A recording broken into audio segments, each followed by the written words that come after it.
Bonjour à tous, merci d'être en ligne pour cette masterclass BPI France Iné Génération dont le thème va être la transformation digitale.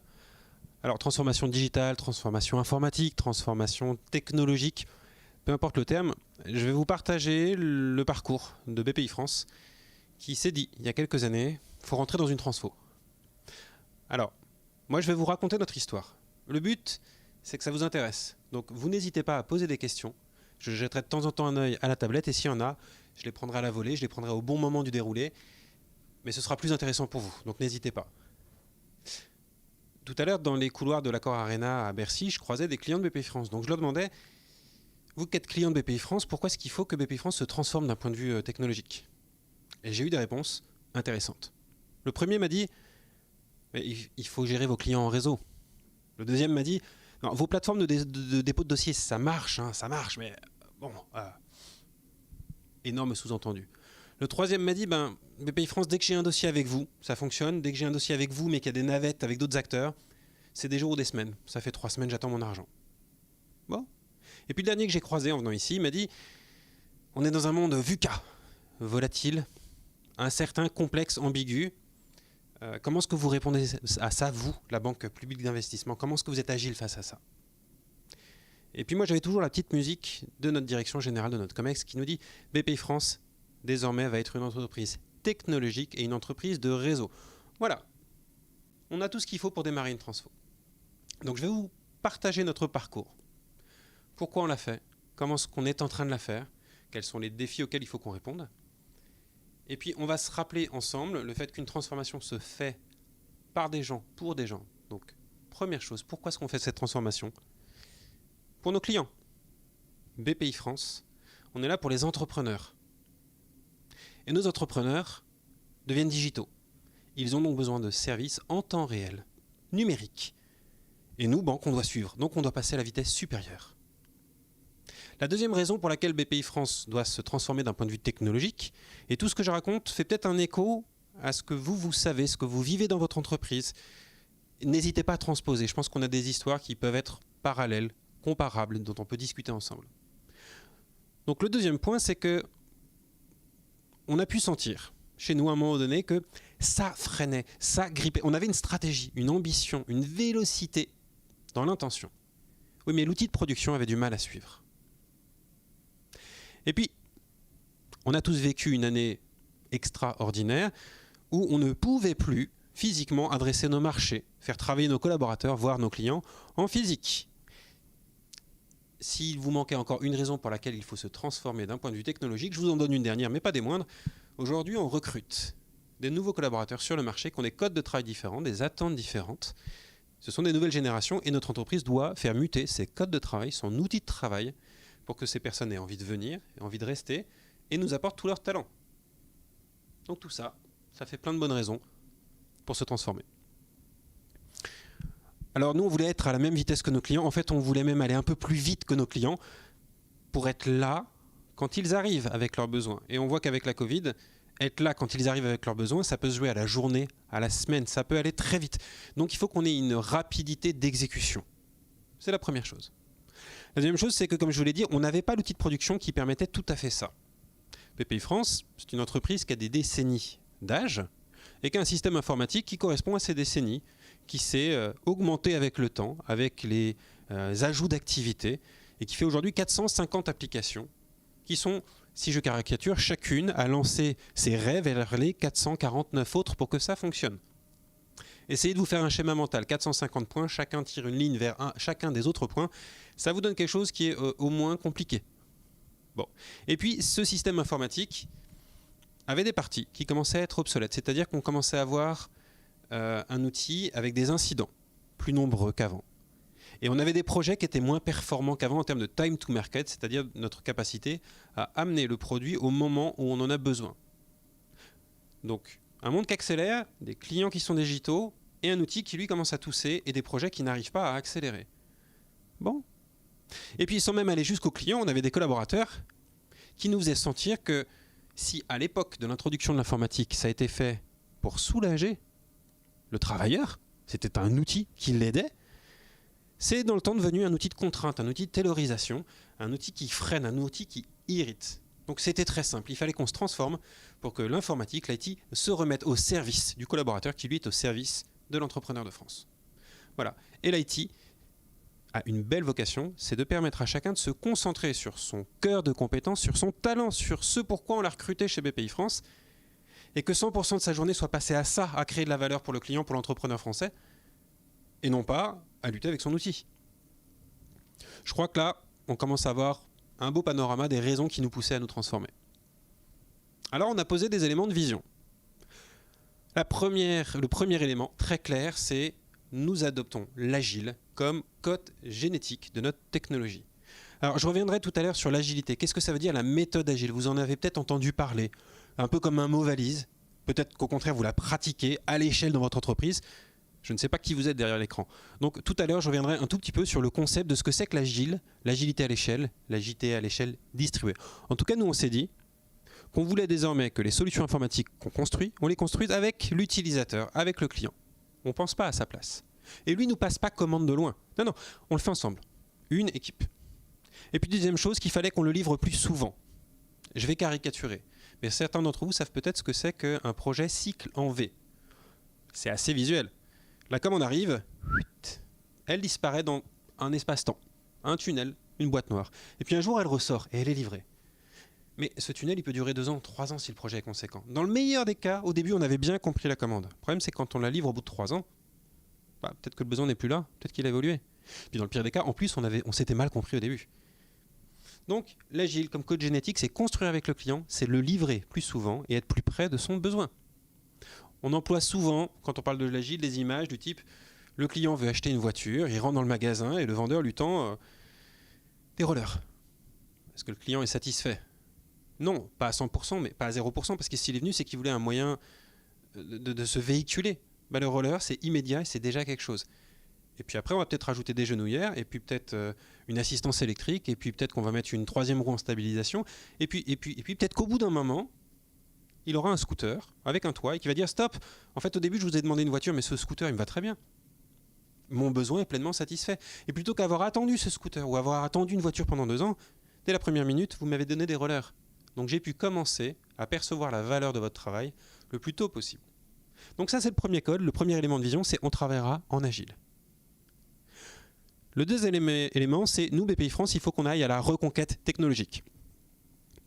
Historiquement, BPI France avait une informatique qui était beaucoup basée sur la maîtrise d'ouvrage, c'est-à-dire le projet du haut métier avec une couche d'analystes métier, de business analystes qui écoutent le métier, conçoivent le projet, le développent et puis le passent à des équipes techniques qui vont l'implémenter. Et les équipes techniques, historiquement, n'étaient pas tellement sous les projecteurs. La noblesse du métier informatique était surtout sur la maîtrise d'ouvrage, sur les gens qui parlent au métier, ceux qui sont au soleil. En fait, tout métier de l'IT est beau, tout métier de l'IT a sa valeur. C'est une chaîne de valeur en entier. Donc notre deuxième décision était de dire, on va réinvestir dans les métiers techniques. On va former, on va recruter, on va changer, faire évoluer nos stacks technologiques, on va se remettre à l'état de l'art. Dans cette couche qui n'est pas visible du métier. Quand vous achetez un lecteur de musique, vous n'allez pas le démonter vis à vis pour voir comment ça fonctionne. Mais le comment est vachement important pour que la musique soit belle. Donc on s'est dit on réinvestit dans la technique. C'était le deuxième élément.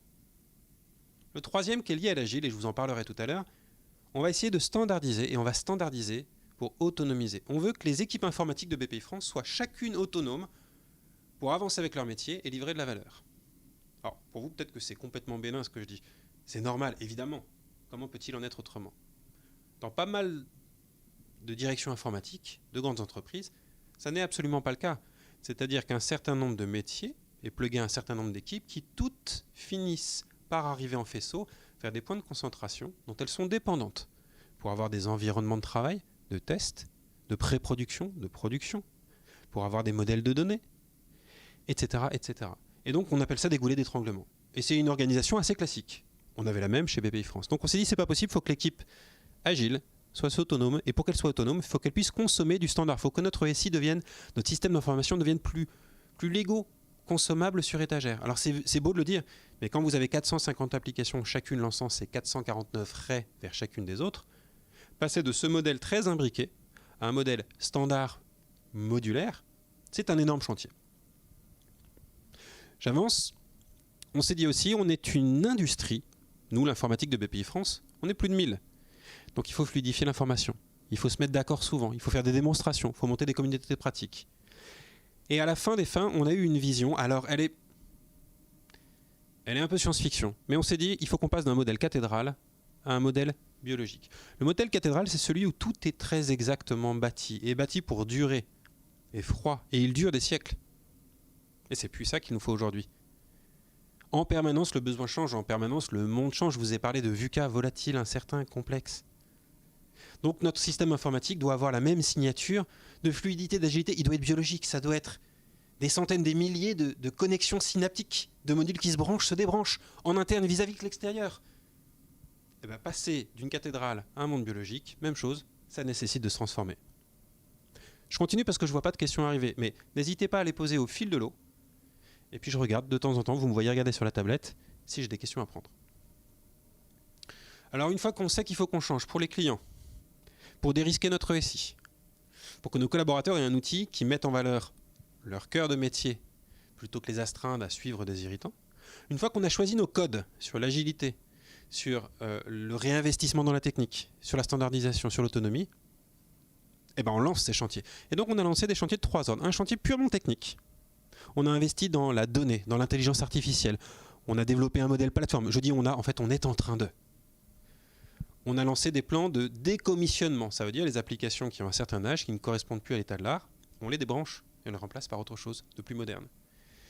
On est en train de rebâtir une infrastructure d'échange. C'est ce modèle synaptique dont je vous parle. Quand un système fait quelque chose, il a consommé une ressource et il en rend une. Il faut que tout ça dialogue de façon parfaitement souple et branchable, débranchable. Donc on parle, pour ceux d'entre vous qui êtes proches des sujets informatiques, d'API, d'event, d'infrastructure d'échange. On a décidé, et c'est très stratégique, de basculer dans le cloud à titre prioritaire. L'État finalement ne fait pas autrement, puisque récemment l'État a dit ma doctrine prioritaire c'est le cloud. Alors on pourra revenir si vous avez des questions là-dessus, c'est pas le cœur de ma présentation, mais on pourra passer un peu de temps là-dessus, pour dire et pourquoi ce choix du cloud et comment est-ce qu'on le fait, est-ce que c'est bien, est-ce que c'est risqué. Pour ceux d'entre vous pour lesquels le thème est important, il y a aussi une masterclass qui a eu lieu ce matin sur ce sujet que vous pouvez retrouver sur le site de BPI France InnoGénération. Vous tapez le mot cloud dans le programme et vous tomberez très facilement sur cette masterclass qui explique vraiment les tenants et aboutissants de ce plan de bascule dans le cloud qu'on est en train de faire. Ça, c'était le premier chantier, la technologie. Et vous allez voir que c'est absolument pas suffisant. Deuxième chantier, le cadre opérationnel. Faire travailler 1000 personnes, c'est pas une TPE, très petite entreprise. C'est même plus tellement une PME, petite ou moyenne entreprise. Ça commence à être une entreprise de taille intermédiaire. Alors, en tout cas, c'est un système, c'est une organisation qui doit être régie par des cadres de référence, par des standards, par des processus, et par cette organisation agile à l'échelle. Donc j'y reviendrai plus dans le détail tout à fait. Et puis, troisième chantier que je cite, mais c'est le plus important, et au bout de quelques années, puisqu'on en est à 2 ou 3 ans de transformation, on se rend compte que c'est le chapitre le plus viscéral. Alors, les plus fins d'entre vous, ceux qui ont de la bouteille, diront « fallait me poser la question parce que c'est évident ». Nous, on le découvre en marchant, et ça nous tient à cœur. C'est évidemment que cette transformation se fait avec 200 informaticiens internes, 1000 en comptant nos partenaires externes. Et ces femmes et ces hommes ont besoin d'avoir un modèle de compétences permettant de servir cette transformation, ont besoin de trouver un rôle, ont besoin de se projeter dans le pourquoi, dans la finalité de cette transformation-là. Et donc, l'accompagnement que BPI France Employeur doit à ses collaborateurs informaticiens est clé pour la réussite de cette transformation et pour l'aventure sociale de l'entreprise. Alors, on en arrive à quelques défis, parce qu'une transfo technologique pose des défis. Et vu tout ce que je vous ai décrit, vous devriez avoir une question. Elle arrivera peut-être qui est, attendez les gars, vous avez tout déclenché en même temps ? On y reviendra. Oui, on a tout déclenché en même temps et on assume, et on sait pourquoi on le fait. Ce n'est pas une vérité absolue, c'est la vérité qu'on s'est posée, nous, chez BPI France. C'est comme ça qu'on a décidé de faire. Mais quand on déclenche tout en même temps, on a un vague défi, c'est que tout change. Est-ce que vous aimeriez être dans un monde où tout change ? Tous les codes. Le plafond bouge, le sol n'est plus un sol, les murs se déforment et se gondolent. Vous vous sentez bien ? Vous savez où vous allez ? En termes de caractère, ça dépend vraiment de qui vous êtes. Il y a des gens averses au changement, il y a des gens qui adorent le changement, il y a des gens qui suivent le changement. Donc cette aventure, elle est éminemment humaine. Dans les 3 défis auxquels on s'est dit qu'il faudrait répondre, des défis, des craintes, des risques, des opportunités, vous mettrez le mot que vous voulez. Et encore une fois, si je vous le raconte du point de vue de BPI France, c'est parce que je pense que peut-être ça fait écho à des problématiques que vous avez chez vous. Si vous aussi, votre informatique vous titille, vous gratouille, si vous vous dites « il faut que je le transforme », mes clients me le demandent, l'état de mon système informatique le nécessite, mes collaborateurs l'exigent, peut-être que vous trouvez dans ce que je suis en train de vous raconter des billes, des points d'appui, des zones de réflexion. Donc je vous en propose 3. Le premier, c'est passer en mode digital à maxima ne doit pas désintermédier la relation entre BPI France et ses clients. On pourrait se dire, bah super, l'informatique débarque, on va passer en omnicanal, le client il aura tout sur tablette, sur PC, sur smartphone, est-ce qu'on est arrivé au bout de la relation? Non, on ne désintermédie pas, au contraire, on augmente la relation. On a recruté des chargés d'affaires, des investisseurs pour l'intime connaissance et l'intime discussion qu'ils développent avec l'entrepreneur, l'entrepreneuse française. Et donc c'est bien ça qu'il faut qu'ils fassent. Et nous, on cherche à les augmenter par la technologie en disant, quand tu es face à ton client, quand tu es avec lui, tu sais tout ce que l'on sait de lui, tu connais ses dossiers, tu connais son exposition, tu connais ses projets, il te partage ses risques. Vous êtes en pleine connaissance et donc vous allez pouvoir ensemble poser les bases d'un partenariat, d'un dossier, d'un crédit, d'un investissement en capital ultra fructueux. Il faut qu'on t'apporte tout ça. Donc le but de cette refonte technologique, c'est d'augmenter la relation humaine que BPI France a avec ses entreprises. Deuxième chose, c'est plutôt un défi interne. Mais si je digitalise, si je robotise, est-ce que ça va détruire des emplois chez BPI France? Donc il a fallu qu'on prenne cette question par les cornes. Et la réponse, c'est non. On est une entreprise en hyper-croissance. Donc si on le fait, c'est pour gagner en performance. L'aventure est positive pour tous les collaborateurs. Mais c'est bien de le dire. Moi, je vous le dis, je le crois, je le porte comme projet. Il faut que chacun le ressente et que chacun se sente accompagné. Donc je reviens à cette aventure humaine. Et donc, non seulement le collaborateur informaticien a pu se sentir secoué par cette transformation, mais il s'y met parce qu'il connaît la finalité, la beauté du projet. Mais les collaborateurs qui sont au contact du client doivent aussi la sentir, ils doivent sentir cette technologie arriver, ils doivent avoir une exigence, une attente, nous passer des commandes, nous mettre en rupture, nous dire « Non mais attendez, vous avancez à une certaine vitesse, s'il ne tenait qu'à moi, est-ce qu'on peut passer à l'étape d'après? J'ai besoin de la tech. » Et puis, avant de faire ce zoom sur l'agile que je vous promets depuis 20 minutes, il y a un dernier élément. Est-ce qu'on peut transformer toute la technologie d'une entreprise sans rien ne toucher au reste? Ma question est parfaitement manipulatoire parce que la réponse, à l'évidence, est non, on ne peut pas. Pourquoi est-ce qu'on ne peut pas? La première chose, je vous ai dit, on a lancé 3 chantiers pour rénover la tech. Technique, modèle opérationnel, compétences et ressources. Ok, donc en fait, retravailler le modèle opérationnel, les codes de l'agilité, c'est introduire du lean, c'est introduire de l'agile, c'est introduire des schémas de compétences, c'est introduire des schémas qui rendent les collaborateurs plus mobiles. Donc il y a une transformation des ressources humaines et des méthodes qui est embarquée dans cette transfo technologique. L'outil, il sert à quelqu'un, quelqu'un l'opère, ce quelqu'un se transforme au contact de cette transformation. Et puis la deuxième chose, l'agile, je vous ai un petit peu vendu la mèche, se fait avec le métier, avec l'utilisateur. Donc ça le concerne. On est en train de transformer la méthode avec laquelle on travaille avec lui.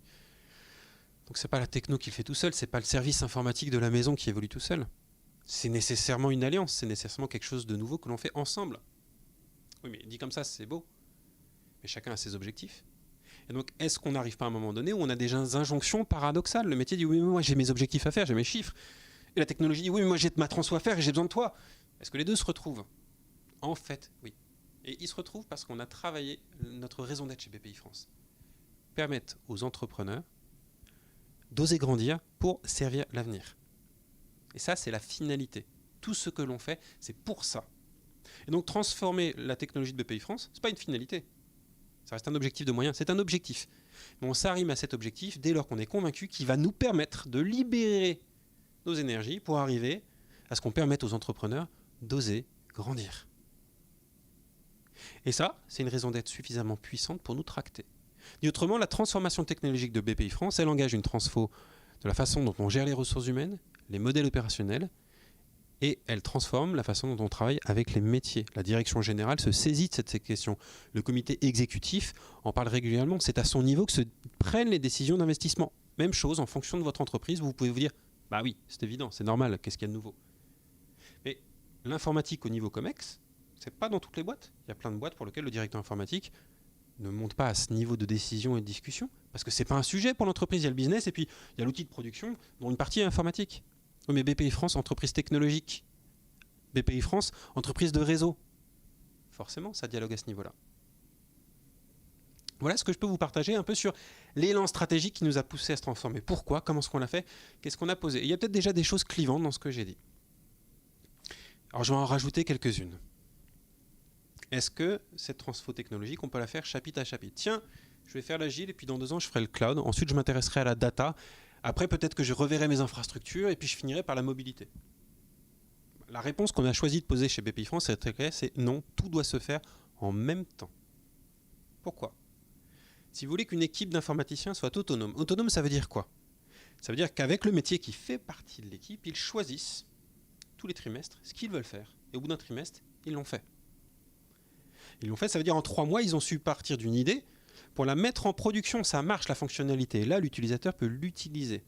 Bon, pour une petite entreprise qui a un petit système informatique, peut-être que c'est facilement possible. Pour une grosse entreprise qui a un gros et vieil outil informatique, dont une partie n'est pas à l'état de l'art, c'est pas simple du tout. 3 mois, c'est un délai qui est extrêmement rapide. Donc pour que l'équipe soit autonome, il faut lui donner des moyens techniques de son autonomie. D'abord, il faut lui donner des moyens de livrer en production. On appelle ça le DevOps. Je développe et je passe en opération.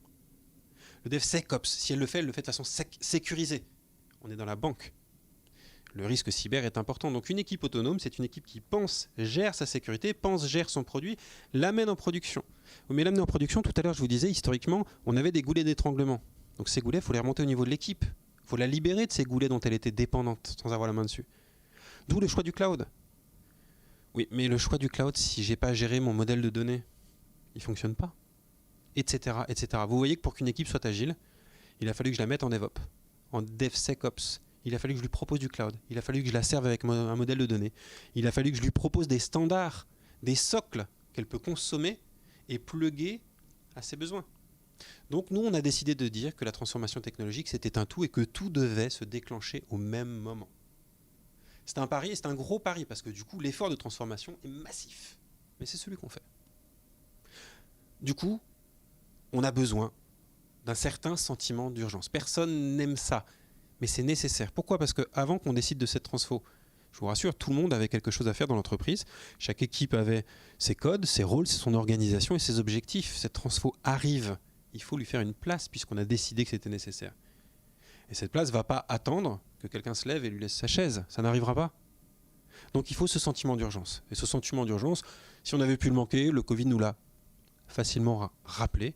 Non, les gars, la semaine prochaine, les entrepreneurs attendent quelque chose. Et c'est pas qu'ils attendent, c'est que vraiment ils sont là, ils toquent digitalement à la porte. Il faut leur apporter le PGE.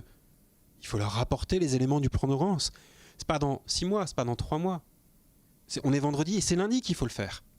Il y a urgence. Et cette urgence, vous pouvez la régler avec les muscles et la transpiration. Jusqu'à un certain point, au bout d'un moment, il faut que le système ait la souplesse de vous permettre d'avoir cette vélocité. Sentiment d'urgence.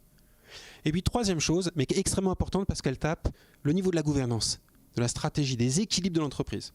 Une transformation technologique aujourd'hui, nous, on pense chez BPI France, que ça n'est pas un investissement pour 3 ans. C'est pas, allez, on fait un effort, on met un budget exceptionnel, dans 3 ans, on a atteint un nouveau palier et c'est bon, on n'en parle plus. C'est pas possible parce que si on fait ça, dans 3 ans, on est à la tête de l'art, puis 3 ans plus tard, on a repérimé notre SI, la tech, ça va si vite. Donc ça, c'est pas possible. Donc, la transformation technologique devient un élément continu de la vie de l'entreprise. Un investissement continu. Ça bouge des ratios. Entre je suis une banque et je suis une entreprise technologique, je ne projette pas les mêmes choses dans mes investissements, dans ma stratégie, dans mes ratios, dans mes équilibres, dans mes recrutements. Ça ne veut pas dire qu'on ne recrute plus que des informaticiens, ça veut dire qu'il y a un certain nombre de métiers dans la maison où quand on recrute, maintenant on dit il faut que cette personne comprenne la technologie, il faut qu'elle ait la sensibilité data, sinon ça ne marche pas. Donc vous voyez que se transformer technologiquement, chez nous en tout cas, ça veut dire beaucoup de choses. Alors, je parle depuis 25 minutes de cet élan. Maintenant, je vais vous faire quelques zooms. Il nous reste 20 minutes à passer ensemble. Le premier zoom, en fait, je regarde mes notes et je l'ai déjà fait. Pourquoi est-ce que tout est lié? Et je vais vous redescendre, pas à pas, pourquoi tout est lié. Notre finalité, c'est de permettre à l'entrepreneur d'oser grandir, de conquérir. Donc notre objectif, c'est de lui apporter en permanence le service dont il a besoin au moment où il en a besoin. D'où cette acquisition du code génétique de l'agilité. Je veux être avec mon client, construire avec lui son besoin, le livrer le plus souvent possible, de la façon la plus près du besoin. L'autre avantage à le faire à une cadence très élevée, c'est que si je me trompe, ça se voit tout de suite. Tiens, je t'ai donné des rollers. Oui, mais t'as oublié de visser les roues. Ah oui, ok. Je reviens la prochaine fois avec. Et donc, pour que cette équipe, pour qu'on puisse avoir cette vélocité de livraison, il faut que l'équipe soit autonome pour livrer. Il ne faut pas qu'elle ait d'interdépendance partout. Pour qu'elle soit autonome, il faut qu'elle soit DevOps. Pour qu'elle soit DevOps, elle a besoin du cloud. Le cloud a besoin de la data. Et tout se tient. Je vais faire ce zoom sur l'agile. Alors, ceux d'entre vous qui connaissent par cœur ce que c'est que l'agilité à l'échelle, je vous présente une rapide excuse. Je vais raconter quelque chose que vous connaissez. Et à l'inverse, peut-être que certains d'entre vous vous dites « Ok, j'ai entendu le mot. Je ne suis pas idiot. Quand on dit agile, j'imagine bien ce que ça veut dire. Mais je ne sais pas ce que c'est dans la vraie vie d'une entreprise. » Donc je vais passer quelques minutes à vous poser un petit peu les bases. Et je ne suis pas un coach agile, donc c'est tel que moi je le perçois, de façon simple, de qu'est-ce que c'est que l'agilité. Ces objectifs, on se les est fixés, c'est réduire le time to market, donc livrer plus vite, être plus près des besoins du client et en fait travailler avec le client, avec l'utilisateur. Donc, la première notion, c'est l'équipe agile, autonome. Et il y a une phrase qui se dit souvent en agile qui est « You build it, you run it ». Ce que je construis, je l'assume, je le tiens dans le temps. C'est très important, historiquement, il y a beaucoup d'organisations informatiques qui ont des équipes projets, puis des équipes de maintenance. Ça fonctionne, hein. Mais l'équipe projet passe d'un projet à l'autre et l'équipe de maintenance récupère le résultat les uns après les autres. Vous voyez qu'il y a quand même une certaine déconnexion des hémisphères autour d'un même sujet qui est le produit que je dois à mon client. Il y a celui qui l'a conçu et développé, puis il y a celui qui va le maintenir. Ce qu'on dit en agile, c'est non, ce que tu as conçu et développé, tu vas le maintenir. C'est ton objet, c'est ton produit. Et d'ailleurs, quand je dis tu, le métier est dedans. Donc c'est vraiment ton produit. Mais ça introduit des logiques de qualité bien supérieures. Je vais assumer jusqu'au bout ce que je développe. Donc quand je le pense, quand je le conçois, je pense aussi à l'étape de maintenance. Est-ce que ce sera facile à maintenir? Est-ce que ce sera plug and play? Vous voyez qu'on peut réfléchir différemment son produit si une partie de notre travail consiste à le tenir dans le temps. Ensuite, une équipe agile, entre guillemets, facile. Elle a son produit, elle est autonome, tout roule. Oui, mais je vous ai dit qu'on était 1000, donc on n'a pas une équipe de 1000 personnes. Une équipe agile, c'est 6-7 personnes.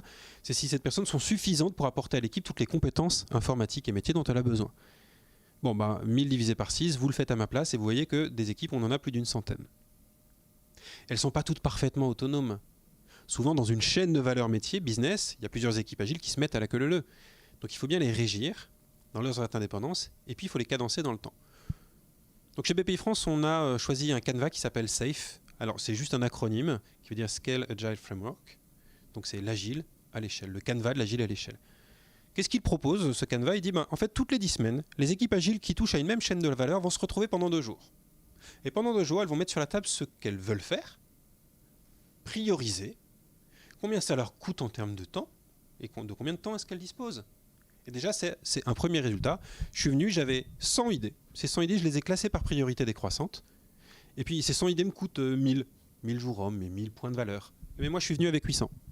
Bon, déjà, je descends mes idées. Quand j'ai consommé 800, je m'arrête. D'ailleurs, quand j'ai consommé 80% de 800, je m'arrête. Parce que je sais que dans la vraie vie, il y a ce que j'ai prévu, puisque je n'aurais pas prévu.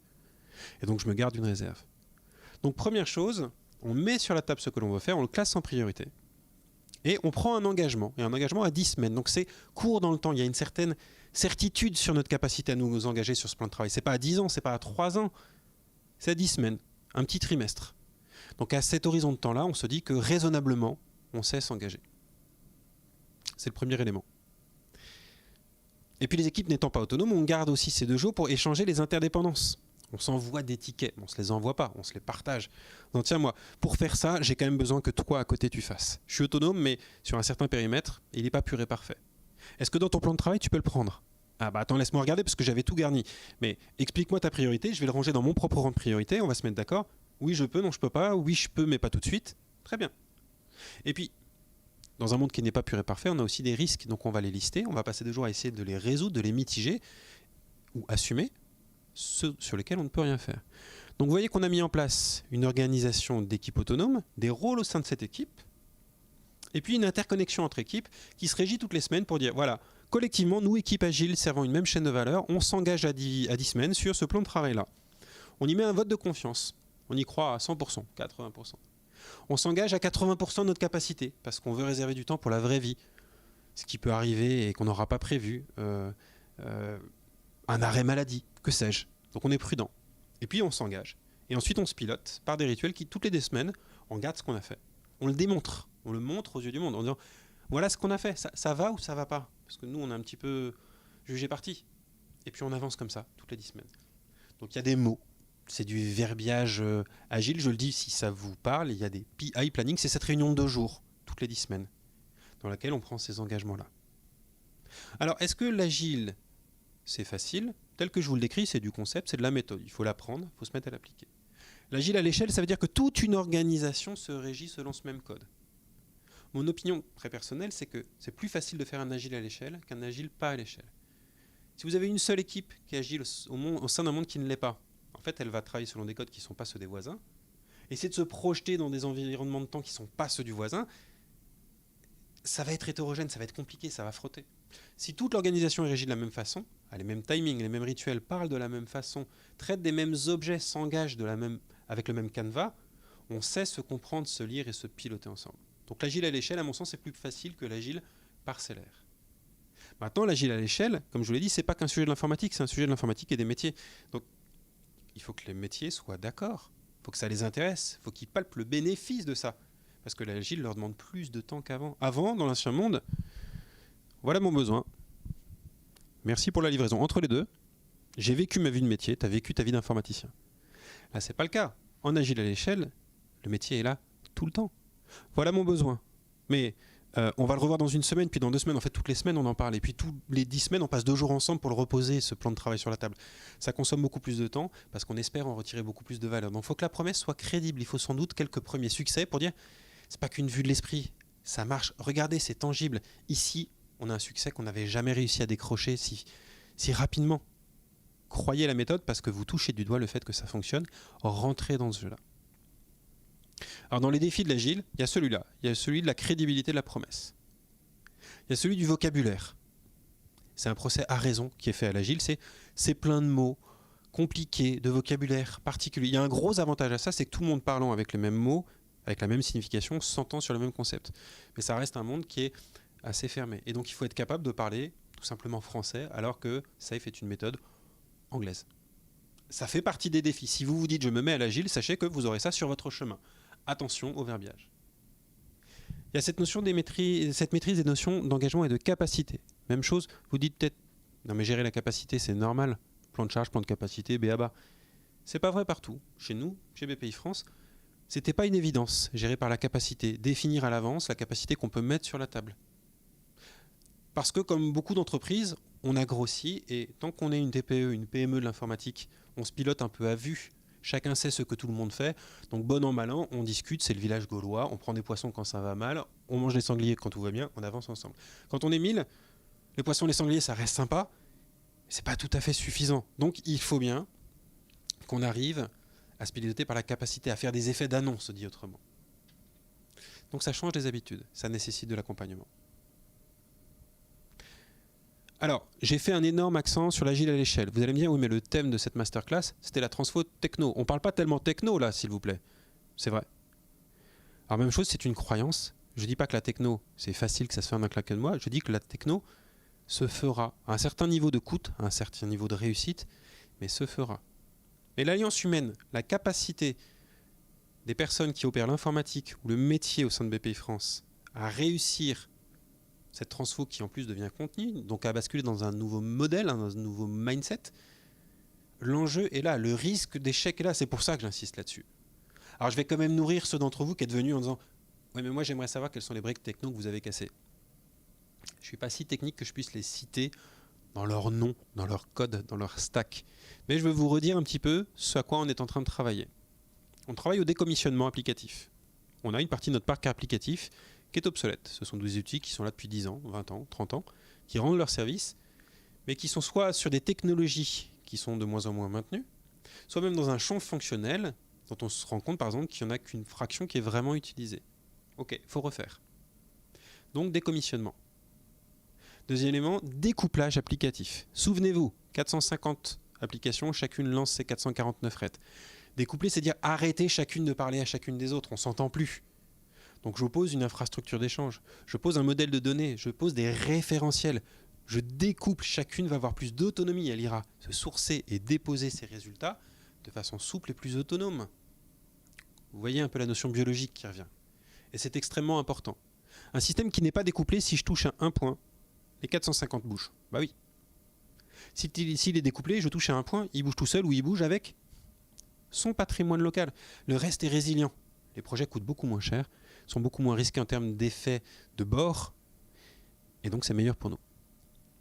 Data, données. C'est essentiel de maîtriser sa donnée, c'est-à-dire avoir un catalogue de données. Quand je parle d'une date, est-ce qu'on parle tous de la même? Est-ce qu'elle est dans le même format? Quand je parle d'un montant, est-ce que je parle du même montant? Quand je parle d'un client, quand je parle du dossier d'un client, quand je parle du patrimoine d'un client, est-ce que je peux définir chacune de ces notions, me mettre d'accord au niveau de l'ensemble de l'entreprise? Parce que BPI France, c'est 26 business lines. Si je vous rappelle le trait, un client peut avoir 26 dossiers dans 26 business lines chez BPI France. En tout cas, il peut avoir du financement, de la garantie, de l'innovation, de l'accompagnement, de l'investissement, de l'aide à la création. Alors, pour vous, BPI France, c'est une boîte, mais si je vous dis qu'il y en a 26 derrière, vous allez être catastrophé, vous allez dire « mais j'espère que vous vous parlez entre vous ». Mais oui, on se parle entre nous. Et on se parle et on essaie de faire en sorte que nos systèmes informatiques se parlent entre eux, ce qui fait que quand vous venez nous voir, tout comme, et c'est un succès de notre entreprise, vous allez dans une direction générale, quelle que soit la personne à laquelle vous adressez, si vous lui dites « je viens pour de l'innovation », elle ne va pas vous dire « ah non, je suis financement, ne me parlez pas ». Elle va dire « bienvenue ». Et puis si ce n'est pas ma spécialité, je vais vous trouver la personne. Le système informatique doit faire la même chose. Il doit avoir cette vue complète, cette souplesse et voilà, cette maîtrise des données. Donc la donnée, c'est clé. La donnée augmentée, c'est clé pour que le dialogue que vous avez avec votre chargé d'affaires, avec votre investisseur, soit riche, puisse se projeter, avoir des dimensions multiples. Et les dimensions s'ajoutent en permanence. Il y a quelques années, on ne parlait pas climat. Aujourd'hui, vous ne pouvez pas parler entre BPI France et entreprise sans parler du climat. Parce que c'est clé. Mais on ne va pas en parler juste en disant est-ce qu'il pleut sur mon usine. On a besoin de données, de savoir ce qu'on regarde, et puis de le tenir dans le temps pour voir si ça s'améliore, si ça se dégrade. La donnée est absolument clé. Le temps réel est clé. Historiquement, chez BPI France, le temps réel n'était pas une évidence. On n'est pas teneur de compte. On n'est pas vos teneurs de compte. On n'est pas votre banquier au sens où vous déposez vos espèces chez nous. Vous venez pour faire un dossier qui souvent va se décaisser et se rembourser en plusieurs années. Un investissement qui va jouer sur plusieurs années. On est investisseur patient. Donc le fait d'être à la seconde, c'est pas le sujet. C'était pas le sujet. Oui, mais aujourd'hui, vous êtes sur des médias connectés. Si vous signez votre dossier, que vous êtes décaissé ou que vous remboursez, que vous regardez votre position sur la banque en ligne, il faut qu'elle soit juste. Puis il y a des produits qui sont plus vivaces que le crédit ou l'investissement. Le court terme, c'est vivace. Donc le temps réel et la position consolidée, c'est clé. Vous ne pouvez pas vous piloter si vous ne savez pas quelle est votre position consolidée chez nous. On ne peut pas piloter le risque si on ne connaît pas votre position consolidée chez nous. Donc le temps réel est devenu clé. Pour ceux d'entre vous qui touchent un peu l'informatique, vous savez que le temps réel, ça ne se décrète pas. Si tout votre système est en mode batché de nuit, si vos bases de données sont à froid, introduire le temps réel, c'est un vrai challenge. Ça fait partie de notre challenge. On y arrive plutôt, on est plutôt content, mais ça fait partie de cette transfo technologique. Résilience et capacité à démultiplier. Normalement, ça vous fait un tilt, et ce tilt, il s'appelle le cloud. Si vous gérez tous vos serveurs chez vous, une fois qu'ils sont tous pleins et que vous avez plus à gérer, il faut rajouter des serveurs. Une fois que vous avez moins de trucs, vous avez un serveur qui ne vous sert à rien. Donc le cloud, et je caricature à l'extrême puisque je ne suis pas spécialiste, ça sert déjà à ce que vous ayez en permanence l'espace nécessaire à vos données, ni plus ni moins. Et dès que ça change, en face, dans le cloud, ça change. Ensuite, le cloud va infiniment plus loin en termes de services managés, c'est-à-dire que vous avez des puissances démesurées en face de vous qui vous proposent des services liés à vos données, à vos applications, que vous ne pourriez pas gérer en interne. Dit autrement, ça augmente votre SI. Et aujourd'hui, penser son SI juste dans ses murailles, c'est féodal. Le système informatique de BPI France, c'est pas ce qui est dans ses murailles. C'est un système qui est étendu à toutes les possibilités que la technologie mondiale nous offre. C'est aussi simple que ça. Le cloud en fait partie. Il est d'une puissance sans fond. Le cloud a permis à BPI France de vous accompagner au premier jour du Covid. A permis aux plus de 3000 collaborateurs de BPI France de retravailler à distance dès le premier ou deuxième jour du Covid. C'est par le cloud qu'on a réussi. Donc c'est pas magique, ça se gère, il y a des risques, il y a des éléments financiers, c'est un sujet trapu, sérieux, complexe, mais qui est clé dans une transformation technologique. Voilà, et puis je reviendrai, et c'est le dernier élément sur cette partie techno, sur le côté modulaire, modularisable du SI, donc la vision de socle. Quand vous avez 450 applications pour 26 business lines, en fait, il est temps de poser des cartographies en vous disant mais quels sont les champs fonctionnels et quels sont les systèmes informatiques qui les servent, qui les mappent. Et est-ce que je peux en ressortir des briques qui servent plusieurs fois? Est-ce que je peux les positionner en socle? Est-ce que je peux faire évoluer ces socles de façon à ce que ça nourrisse en permanence plusieurs besoins? Et là, j'optimise le rendement de mon SI. Plutôt qu'un outil ne soit utile qu'une fois à un métier, il va l'être plusieurs fois à plusieurs métiers. C'est beaucoup plus rentable. Mais si c'est plus rentable, je peux mettre plus d'argent sur ce socle. Donc je peux le rendre plus puissant. Mais c'est aussi une autre façon de voir le système d'information. C'est aussi une autre façon de dialoguer avec le métier. Si tout ce que tu me demandes est spécifique, si chaque virgule doit être ornementée différemment chez toi que chez le voisin, je vais te faire de l'artisanat. Mais je vais faire 26 artisanats. Je ne te pousse pas à ce que tous les métiers soient les mêmes. Mais si tu sais consommer des socles standards, parce que c'est d'une autre façon que par le système d'information que s'exprime ton originalité, on y gagne tous aussi.